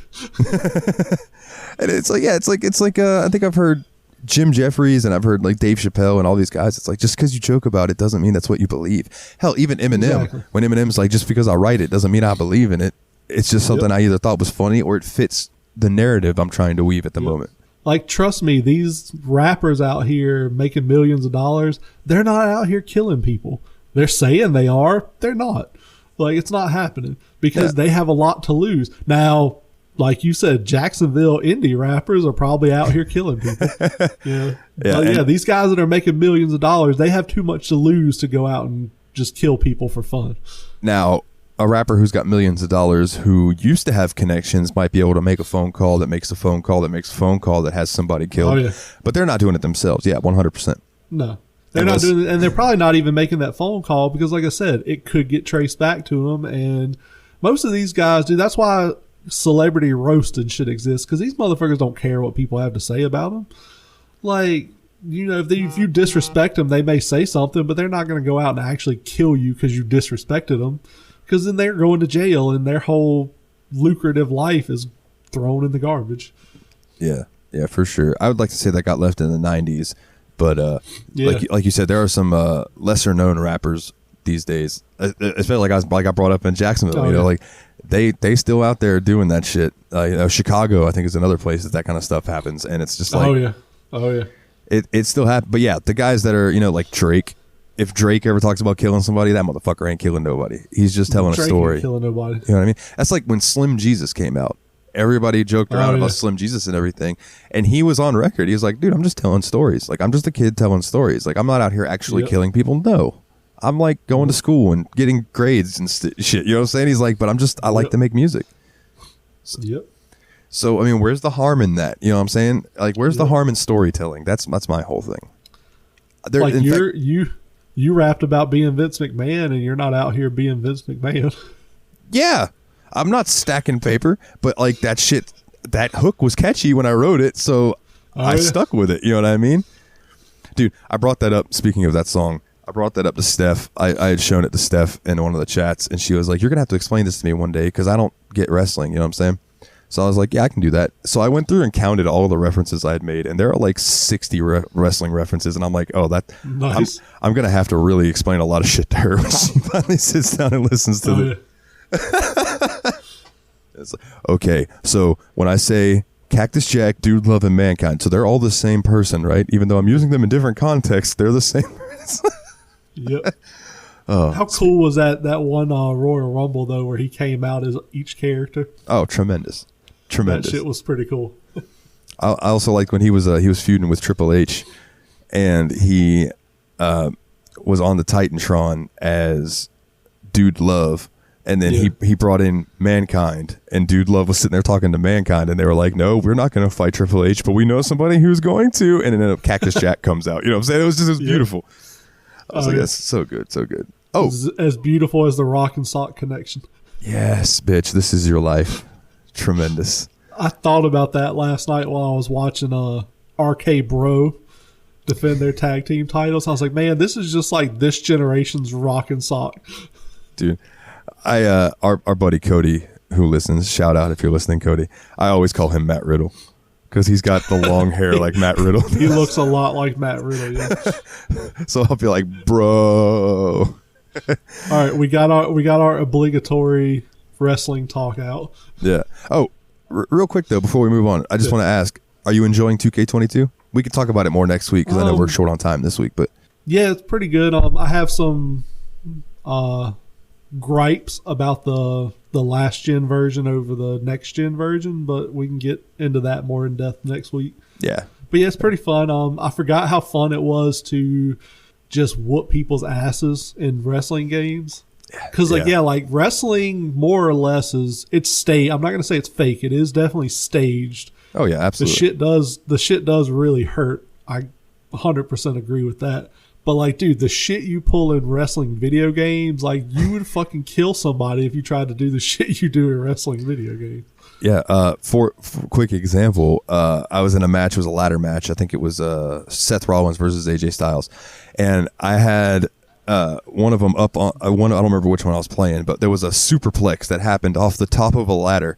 But because where we were positioned, we went off the ladder, out of the ring, and crashed onto the floor. And I was like, oh dude, both those guys would be not getting up, like, because you hit the floor, there's about an inch of padding to concrete. You know what I'm saying? Like, that's gonna that hurt.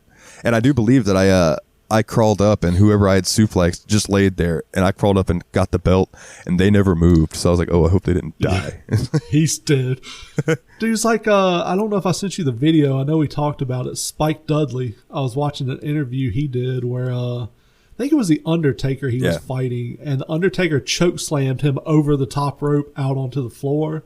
And Spike was like, dude, I had to convince him to do that because he was like, dude, I want to do that. You're going to get hurt. And he was like, no, I can handle it. So they even, like, Undertaker even made him bring out like a crash pad so they could practice it a few times. So Undertaker was like, I don't know if I can get you up over the rope and far enough out where you hit the floor without hitting the ring apron or hitting safely, the barricade or whatever. Yeah. And like Spike was like, I mean, it knocked the wind out of me. He's like, but that's it. I got up. We finished the match. But I'm like, dude, that's a good what? You've got the Undertaker has you all the way up over top rope's about almost 6 feet. I was gonna say, so, I know when you're standing next to the ring, like the ring comes up like under my titties, and then the ropes themselves are about another 5 feet. So the rings are about 4 feet. So it's probably like, I'd say 10 to 12 feet conservatively. You're in the air, falling to a gym mat on some concrete, landing like flat on your back. Yeah, like that's fucking. Oh, dude! And they showed the they showed the suplex that broke Big E's neck. Oh, that brutal. was difficult to watch. That was a, what's the word I'm trying to think of? A botch? Yes, that was a very botched suplex, and it shows that this shit is very real and very dangerous, because that could have killed him, and luckily he didn't get paralyzed or anything. So yeah, that'd have been fucking awful, dude. Because Big E's the man. But we could talk about more about that next week. Not to bog down, because like I said, I know we're running short on time.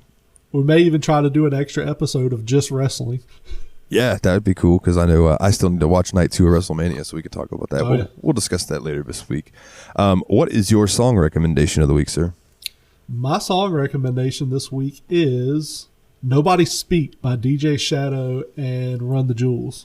That's fucking love this song. I want to say the first time I heard it was on the Ozarks. Yeah, dude, but any song, the beat is catchy as hell, and the first lyric is literally, picture this, I'm a bag of dicks, put me to your lips. Like, and he talks about, what do you say, punch a baby bear in his dick? No, he says, picture this, I'm a bag of dicks, put me to your lips, I am this, I will punch a baby bear in his shit. And it's just... like, the opening line to that song is just fucking amazing. Like I said, the beat to it is amazing. It's great gym music. It's great, like, hype up music. Yeah. Overall, just got... I will definitely put the music video in the show notes, because the music video is worth watching. Oh, yeah. It's brilliant. Oh, yeah. So what about you? Mine's a little different vibe. Mine is a band called Twin Tribes, and the song is called Shadows. If you've ever heard stuff like The Cure and things like that, it's very much like goth rock, and it's good shit, dude. I really like it. I discovered them this year, so like this is a relatively new band to me. But I really enjoy them. They're good stuff. So Twin Tribes, Shadows, and give the name of yours one more time too. It's put me on the spot. Nobody Speak, I think, but yeah, Nobody Speak by DJ Shadow and Run the Jewels. Hell yeah! So check those out, man. Get with us. Let us know what you think of them. Oh yeah, definitely. All right, so we got some community questions. Yeah. So the first one's from Courtney. Said, "What video game noises give you anxiety?" Well, first and foremost, Courtney, shout out, boo. Love to you. Video game noises give me anxiety. The first one that jumps to my mind is the how in Sonic, when you're underwater and the music just starts speeding up when you're running out of breath. Oh yeah, kills me. Dude. Underwater timed shit. Yeah, just it's anxiety inducing.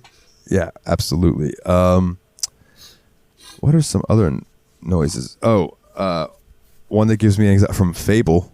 It's like, your health is low. Do you have any potions or food? And then 2 minutes later, your health is low. Do you have any potions or food? Jesus Christ. Oh yeah. So I've got a couple that I thought of too. Go ahead.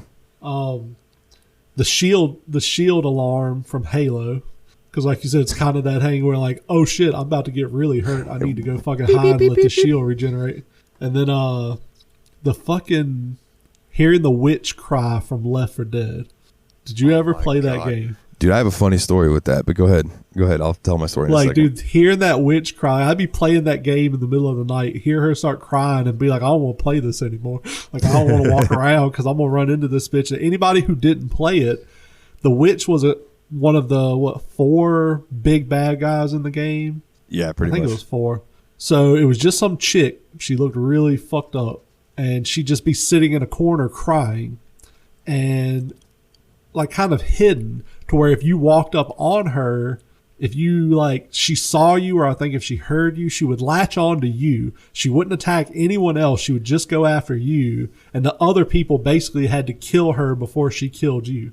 And that shit, it was so fast paced and just it was a jump scare. Yeah. Because all of a sudden she's just there. She's in your face, jumping on you, swiping at you and all this shit. Oh man.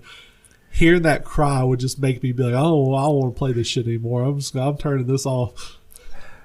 So the first time and this only ever happened this one time, and it was the first time I ever played Left 4 Dead. My buddy Dalton was talking me through it, and he goes, all right, now do you hear that?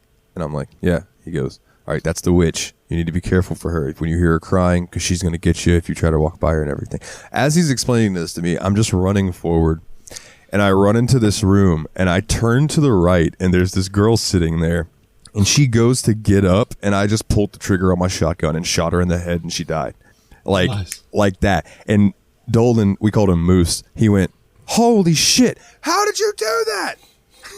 I've never seen that done. He started freaking out and everything, and it never happened again. It was pure beginner's luck. Yep. And she will fuck you up royally. Let's see. The next question that we had was from our buddy Adam, and he wanted to know: is American school really like it's portrayed in the media, i.e., lockers, lunchroom, metal detectors? And also, why is the education split into 3 stages, if you want to call them that?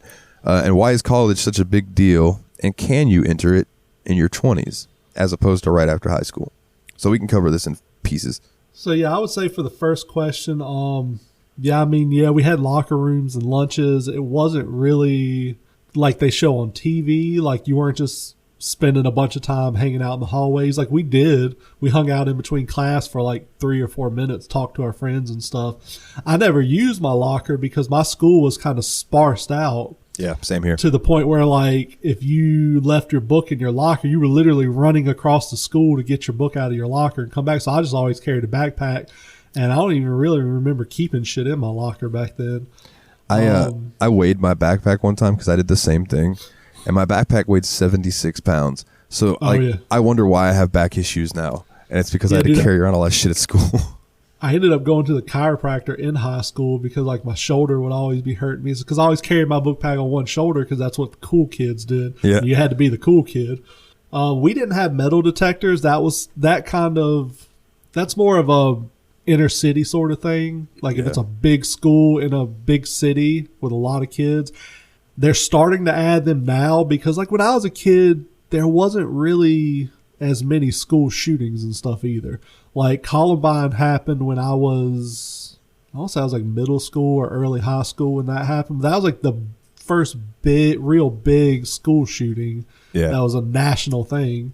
But yeah, like, I lived in the country, you know, kids would have fucking shotguns in their pickup trucks in the parking lot. But, like, yeah, we didn't have metal detectors. I don't know if you had them where you were growing up. No, we didn't have metal detectors. Like, where I grew up, it wouldn't surprise me if kids had gun racks in the back of their trucks. Exactly. Like, we had kids with gun racks, yeah. And it would be basically the principal would be like, hey, you can't bring that in your truck to school. You need to leave it at home. It wasn't a thing where, like, oh, Jack's got a gun in his truck. Let's call the SWAT team. It would be like, no, you need to leave that at home. Don't bring that when you come to school. Yeah, and we had drills and stuff, but, like, my school, like I mentioned earlier, like, my high school was like 75% portables. So you had the science wing, the blue wing, and the freshman wing, I think it was called. And then everything else was fucking portables. And then you had, like, the lunchroom and stuff. But, like, so my school, we don't have a middle school here. Like, I know most places have elementary school, middle school, high school. We have elementary school, high school. You go to elementary from kindergarten to 6th grade, and you go to high school from 7th grade to 12th grade. And that's what they're kind of implementing now, it seems like. But I think the way they're doing it here, because, like, when I went, it was kindergarten through 6th grade was elementary school, 7th and 8th was middle school, and 9th through 12th was high school. Yeah. Now, I think what a lot of the schools are doing is it's like K through 8 is what Adam would probably call primary school. Like, we call elementary school here. So, yeah, kindergarten through 8th grade is one school, and then 9th grade through 12th grade is high school. I think, like, when I went to middle school. I think now they're implementing the 2-school system versus the 3-school. I know in other countries, a lot of them just do K through 12 in the same school. I kind of like the idea of breaking it up because, like, once you hit 9th grade, you're, 14, 15 years old.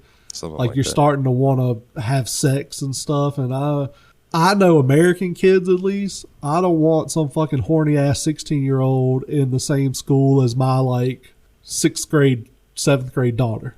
You know, because so I'm absolutely cool with high school being separate. But yeah, I think up to 8th grade is kind of cool. 7th and 8th grade, middle school was a weird transition time when I was growing up because man, there were so many fights, so many bomb threats, like kids trying to figure out who they are and where their place in the world.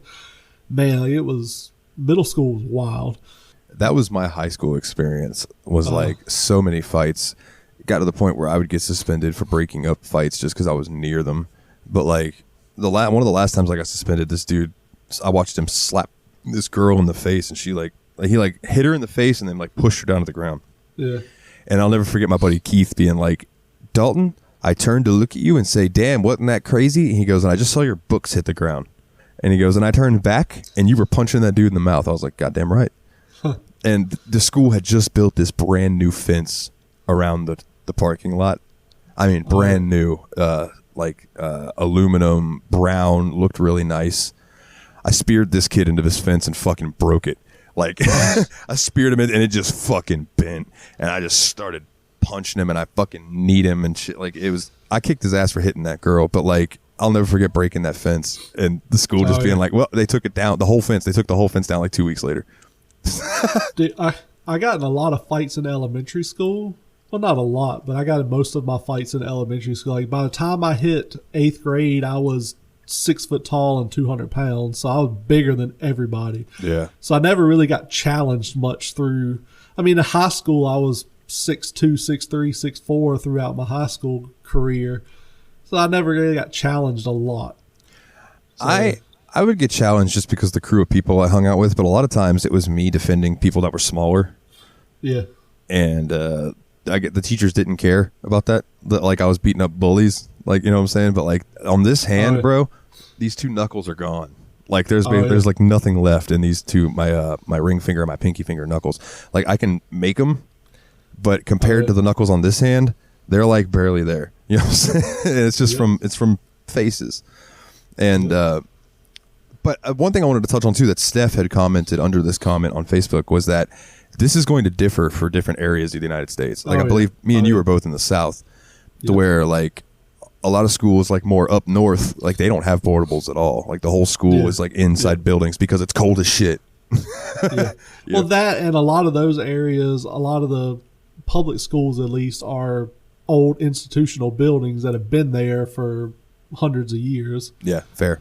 And so, like, down here, my high school, we didn't have portables really because it was the new high school that got built when the town got a lot bigger. So we had that, what's the new, like, I want to call it a hand configuration or something, where it's like the principal's office and cafeteria and all, and gym would be the palm, and then they were like hallways shooting out like fingers. Yeah. And different classes, rooms were down those hallways. It was a pretty standard, like 90s and 2000s school configuration. Because one year I worked for a carpet cleaning company. We went through the schools and cleaned carpets during the summer. And yeah, a lot of the new schools were identical. Yeah, you'd be so like, it kind of had like a cookie cutter. Yeah, it had like a cookie cutter schematic they used to build these schools. And he also, like, the last question he had was, why is college such a big deal, and can you enter it after high school, or I mean in your 20s, like long after high school? So quickly, yes, you can go to college whenever you want. Yeah, if you can fucking afford it. If you can afford it, and I will add a caveat to that like, if you wait till you're 25, you're not going to get into your more prestigious schools, your Harvard, your all that stuff. You know, a lot of those big schools you hear about on TV and stuff, they want you fresh out of high school. They don't want to take older people usually. Like you said, you will get in sometimes, but it's going to be expensive as fuck. You're not really going to get student loans and stuff. It's stupid as fuck to take out student loans anyways because they're predatory as hell. Yeah, I can use a personal example for Adam actually with this. So I was going to community college, not even full-fledged college. I was going to community college, and I was taking a math class. And my dad started really having some issues with his lungs to the point that, like, I thought he was going to die. So I was more focused on him. So I ended up failing that class. Well, then I went back. I'm sorry. The first time I failed, it was just because I'm not good at algebra. So, like, I didn't do great, right? So I took it again, and the stuff with my dad happened. So I ended up just not going and, worried about him. Oh. When I went back, and this class cost me about $200 to $300 each time I tried to take it. Right. to go back the third time right now, like if I wanted to go back to school, I would have to take this math class. Yep. I would have to, even though my degree that I want has nothing to do with math. Yep. I have to pay out-of-state fees because as I'm taking it a third time, which last time I checked, and this was about 10 years ago, it was $1,500 to take this one class. $1,500 for one class. Jesus Christ. And that is out-of-state price. And that's before the world went to shit. I'm sure now it would cost me $1,750, $2,000 to take that class. Oh, yeah. I'll apologize. There's a fucking train track behind my store where I'm recording. I don't know if you can hear the train going by or not, but I can't hear it, but it might pick up on the audio. Yeah, it might be on the audio, so I'll apologize for the train, industry doing its thing. But yeah, as far as just to wrap that up, Adam, college, you can go whenever you want. It's easier to go after high school, and you either need to have been a straight A student in high school, so you have a fucking free ride scholarship to college, or you better have some rich parents. Or be an athlete. Dude, if you're a bomb-ass athlete, you can go wherever you want for absolutely free. They'll buy you a car, they'll feed you steak every night, whatever. Yeah, at my high school, if you didn't play sports, they didn't give a fuck about you, and I did not play sports. And they were mad about it. They wanted me to be a fucking offensive lineman so goddamn bad. And I'm like, no, dude, I want to be a linebacker. I can sprint. No, we want you to be... I'm like, all right, well, then I'm not playing. And they would just get mad, and I'm like, why? Why am I going to do what you want me to do when, like, I am the one developing things here? Like, you should let me do what I want to do in school and learn. Let's not get into that. We don't have enough time this week. Dude, yeah, I had that same issue in middle school because I wanted to try out for tight end, but I was 6 foot, 200 pounds. And the coach was like, no, we're going to put you on the line. I'm like, I want to try out for tight end. Like, I mean, I get if you don't put me there, but like, at least let me fucking try because you don't know what I can do. Yeah, exactly. Yeah, like you said, they kind of, that's what sucked about school level sports is they kind of shoehorn you in where they think you'll fit. So one last thing I want to say about American public schools before we move off of it. American public schools are not here to teach you things. American public schools have been so warped to, they want you to become a subservient good worker who follows the rules without questioning them and is not late. Like, if a school fails a student because they genuinely aren't trying, that school loses funding. Which I feel like if you have a bunch of students failing, that school probably needs more money to help those students succeed. Go ahead. Go ahead and finish your thought. I said, that's not how it works here. They push students through. Actually, the community college I went to, I was taking electrical classes for my internship at the plant. The guy told us, he's like, my class is a pass-fail. He's like, I actually got in trouble with the board of the college because they said, oh, well, you need to have X amount of students with A's, X amount with B's, X amount with C's, D's, and F's. He's like, I don't work that way. He's like, because these classes are teaching you how to deal with, up to 600 volts of electricity. He's like, if I give a student a B, that means they might go a year before they electrocute themselves and die. If I give them a C, they might go 6 months before they electrocute themselves and die. He's like, I want either you know what you're doing and you're not going to kill yourself, or you're going to fail my class. And he finally got his point across to him, but they were like, that's how the American system works. It's like you need the right metrics. It doesn't matter if your students know shit at all. But, if you got a bunch of F students, you need to give some of those students D's and C's and pass them so that the metrics look good so that they can keep their funding or they can get more funding. Like I said, they want to teach you how to be subservient. They don't want you to be late for school or you get in trouble because they want you to learn how to be on time for that job you got to get. Like, that's why a lot of art and music classes have been cut from the budget and stuff like that. They don't want you to learn stuff. They want you to memorize stuff and learn how to be on time, not ask a lot of questions. Dude, I have a major beef with the American education system. When one time I went to my weed man's house, and one of the teachers that I used to have was there.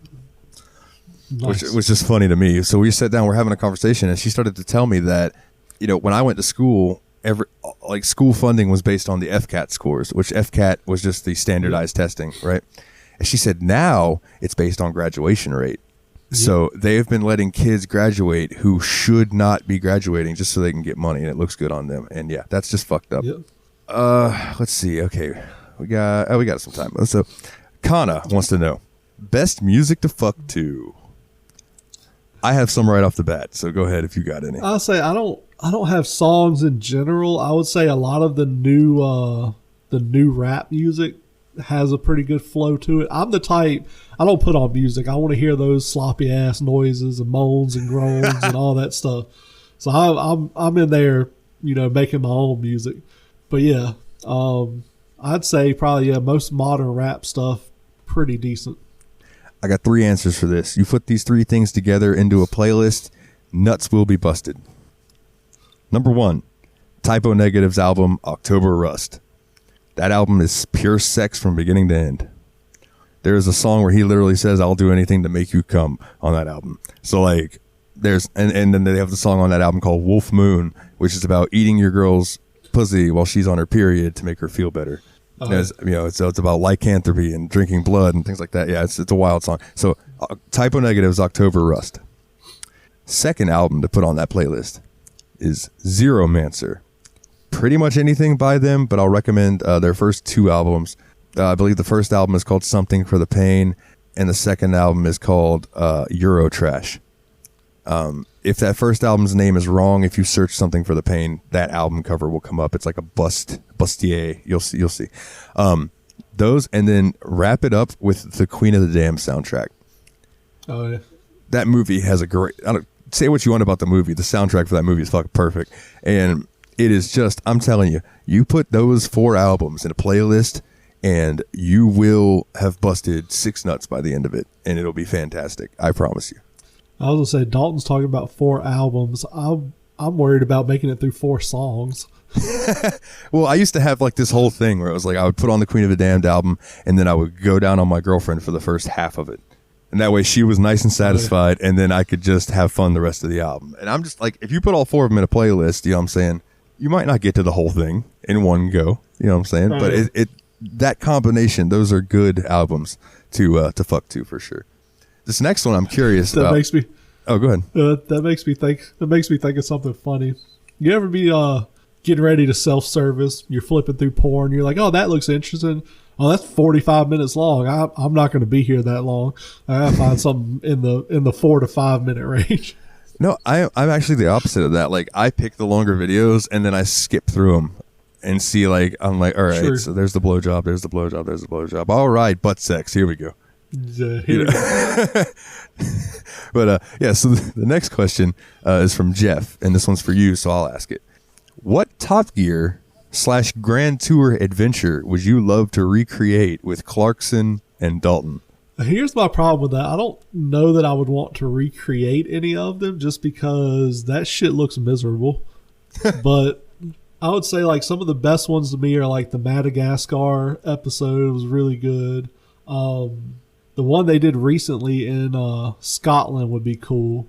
They're basically driving across Scotland to in like big American cars. And that was pretty cool. I like the old 70s American cars like those. Oh yeah. These were like the big land yachts, like the Lincolns and stuff like that. Oh, like, hell yeah. Trying to drive shit like that in Europe where roads are not designed for giant cars like that it's hilarious. They did one in America. I think they were in Detroit or LA or something, and they all had like Lamborghinis and stuff like that. That'd be kind of cool, just driving around American cars I'll never be able to afford. Hell yeah. They did one. It'd probably be my answer. What was it? It was like Spain or Italy or somewhere, and they were in the supercars, like $1 million supercars. They went to an abandoned town. Like they had built this whole town and then just abandoned it. The town had an airport with a runway, and they literally took the cars and drag raced them down the runway.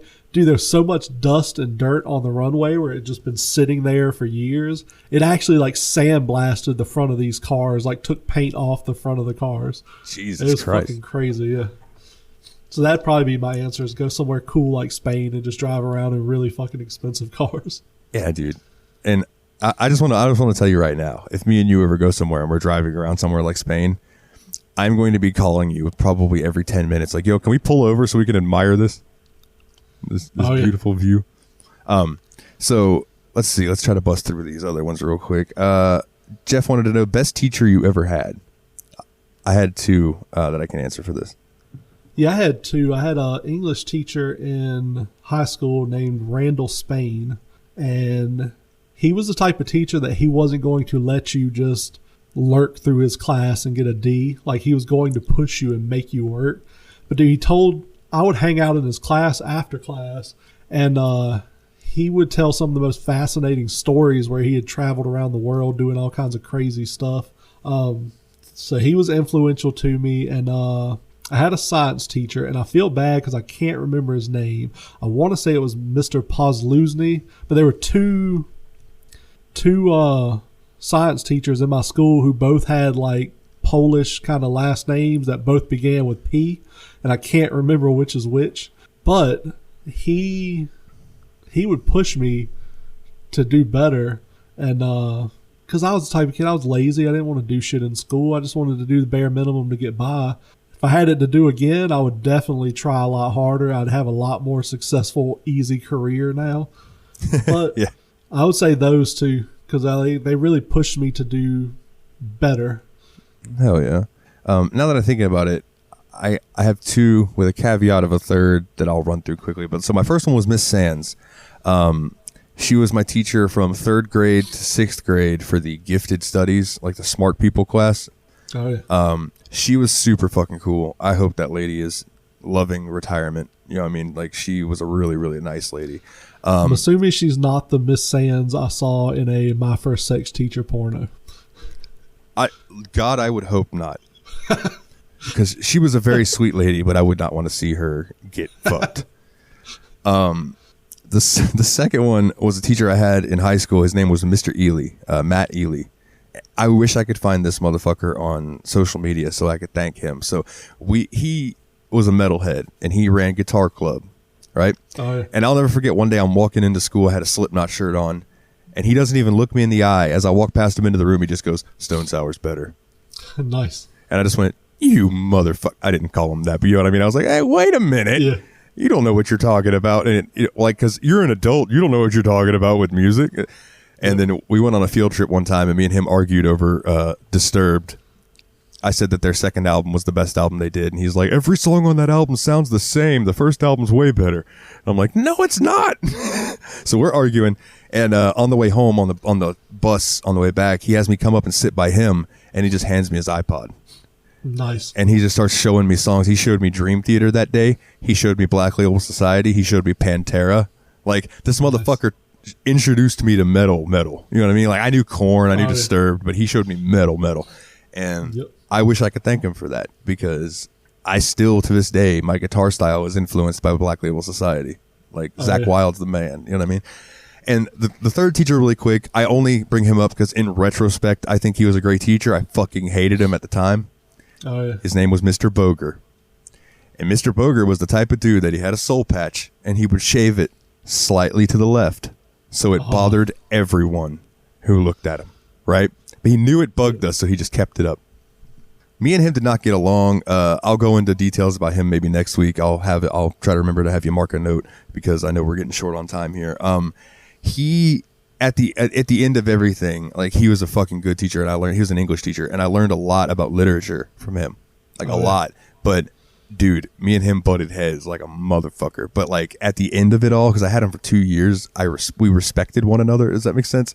Oh, yeah. Like, it got to the point where he knew I didn't care about what the other kids and stuff were doing. So when I would go into his class, he gave me a book, and he would tell me to read a few chapters of the book and write him a summary of that, and he would give me credit for the day.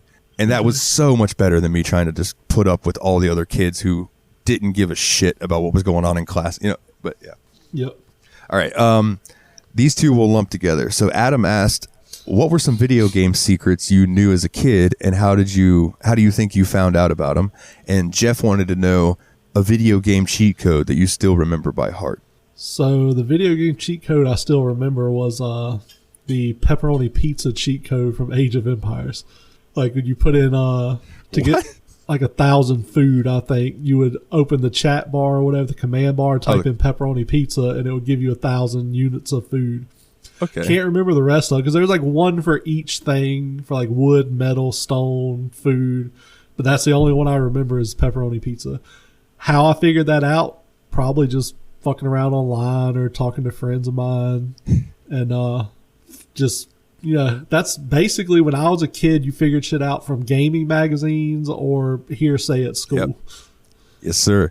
The cheat codes I can remember, The Sims, open up the console, type in Rosebud, give you $1,000. Oh, yeah. Right? Yep. And I remember R1, R2, L1, R2, spin the D-pad twice in a counterclockwise motion, and that is the money cheat from Grand Theft Auto games. I'm not sorry, not money, the gun cheat. And if you wanted to do the second tier of guns, it was R1, R2, L1, R2, left, down, right, up, left, down, down, left. And then if you wanted to do the third tier, it was the same button combination, but you ended with left, down, down, down. And it would give you the tier 3 of the guns. Yeah. Those are burned into my fucking brain, son. And as far as secrets, I remember playing Oblivion on PS3. It might have been Xbox at the time. One of the two. And I was swimming around, I believe it's Anvil. I was swimming around in the water. And I found a helmet in the bottom of the water, just laying there. It was cool. It was an elvish, not elvish, it was a glass helmet, so it was that green shine. And it was called Fin Gleam. And this helmet gives you dark vision, so you can see underwater, and it gives you breathing underwater. And I just randomly found that. And every time I play Oblivion now, I go straight there and pick that helmet up first. Because that comes in handy when you're trying to do stuff underwater. So that's a secret that I kind of just stumbled upon, because there's no quest to find this helmet. This is literally just a fucking helmet that's out in the water.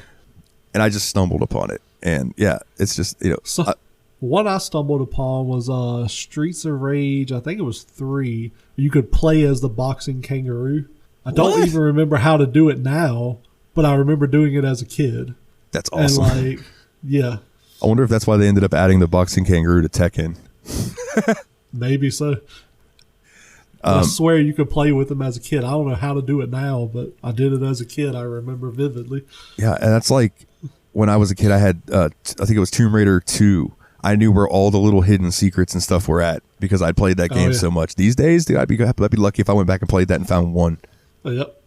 But I used to know where all that shit was at because that was just all I had in my brain was video games in school. Yep. Well, dude, I think that about wraps it up for this week, my brother.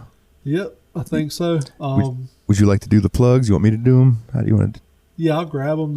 If you want to send us an email, ask an anonymous question. It's yetanotherBSpod@gmail.com. If you're not part of the Facebook group, you can join us and have random shenanigan fun in there at facebook.com/groups/yetanotherBSpodcast. We are also on Twitter at YabsPod, at YABSPOD. I am on Twitter at Just Call Me Jezza, and Dalton is on Twitter at Super Nerd Dalton. Dalton has also put together a nice little website for the show where you can go find past episodes, see the show notes, all of that at yabspod.wordpress.com. Do you have anything you wanted to plug? Yeah, I do another podcast. It's a bi-weekly PC gaming show called the Steam Machine Podcast, where me, Nate, and Willie are trying to chip away at my massive PC backlog that just seems to get bigger and bigger every fucking week. And I also have taken over a show that my buddy was doing for a long time called the JRPG Report, which is a weekly JRPG news show. That show is completely family friendly. No curse words, no nothing on it. So you're safe to listen to that around your kids if you want to. If you're a JRPG fan, I would love everyone to come check that out. I've gotten, I did my first episode of it and I've gotten good reception. I personally don't hear my voice in any sort of way, but other people apparently really like my voice. Cause one of the comments I got about the episode was, glad Dalton took over, man. His voice is smooth as butter. Nice. And I'm like, I don't hear it, but I appreciate that people like it. But yeah, just check me out on the Steam Machine Podcast and the JRPG Report. Oh, yeah. I think that wraps it up for this week.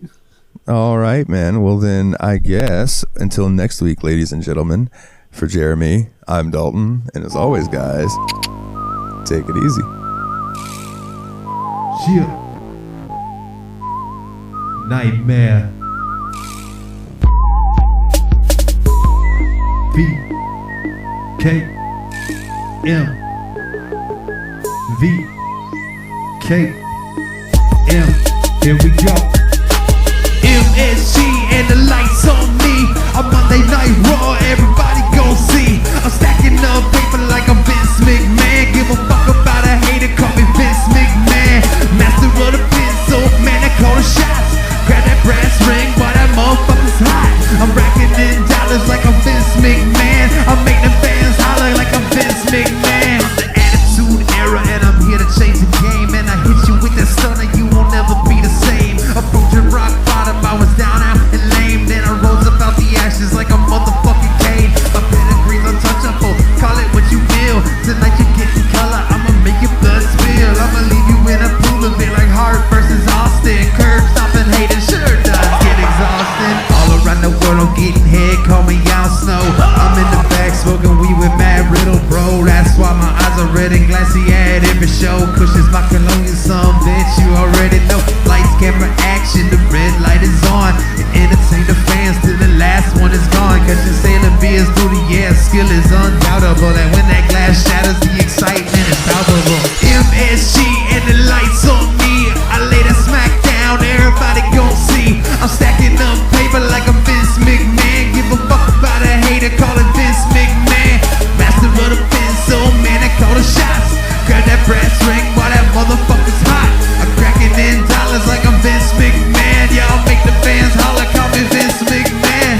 Seen enough things to break a normal man, but these title belts make me just want to Ric Flair strut. Limousine ride, woo, jet flying. Fucking baby mama, leave your soft ass crying. Kiss stealing, wheeling, dealing, son of a gun. You know I stunt with the style, I'm the phenomenal one. I gotta give it to AJ, he the best in the biz. And I'm Raps VKM, and I'm the best that there is. I walk out and all tight, I like my name's Dude Love. DDT, you want a cactus jack, I'm high above. Up on top of the ladder, you bet I give you the shove. And watch your ass hit the mat to give that title a tug. All mankind is watching, they all tuning in to see the next evolution of the business begin. 5 words on your life lease, Undertaker's tombstone. It's MSG and the lights on me, and I'm the only motherfucker who's in XT. I'm stacking up paper like I'm Vince McMahon. Give a fuck about a hater, call me Vince McMahon. Master of the pencil, man, I call the shots. Grab that brass ring while that motherfucker's hot. I'm racking in dollars like I'm Vince McMahon. And I make them fans holler like I'm Vince McMahon. I burn it all down. Seth freaking Rollins, drip guard, go hard like Tarzan, Phil Collins. Here comes the money, Shane O'Mac, we be ballin', pounding beer, smoking gauze, Farouk and Bradshaw, and that's why I got my chest branded with a big X.